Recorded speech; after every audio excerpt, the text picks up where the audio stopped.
Assalamualaikum warahmatullahi wabarakatuh. Welcome back channel Papa Tamang Sarip ya. Kita akan lanjutkan konten yang ke-8. Alhamdulillah saya sudah membuat kontennya yang berjudulnya Kegelisahan untuk para cewek jangan mengumbar aurat. Langsung saja Papa Tamang Sarip. Bismillahirrohmanirrohim. Kegelisahan anu matak ngahasilkeun dosa jeung siksa.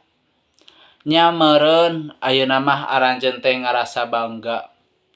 Boga rarai geulis, awak menarik, langsing nepi ka aranjeun bangga ngapamerkeunana.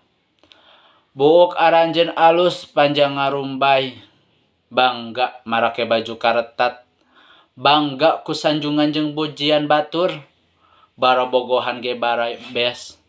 Bangga tiktokan, bangga jog-jogedan tanpa aya rasa era ku Gusti Allah, ngumbar aurat kamana-mana.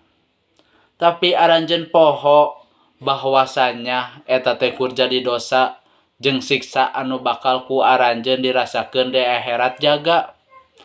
Aranjeun mah teu apal inung bapa aranjeun teh salaki urang bakal kabagean dosana akibat kalakuan aranjeun. Sing ingat rasa bungah jeung bangga aranjeun teh kur bakal ngasesatkeun inung bapa jeung salaki aranjeun. Betapa perihna siksa kubur, betapa nyeri sarebu nyeri siksaan anu bakal ku aranjeun dirasakeun di akhirat jaga. Inung bapa salaki urang bakal sarua menang siksaan anu ku aranjeun dilakukeun. Geura sadar, geura taubat samemeh terlambat.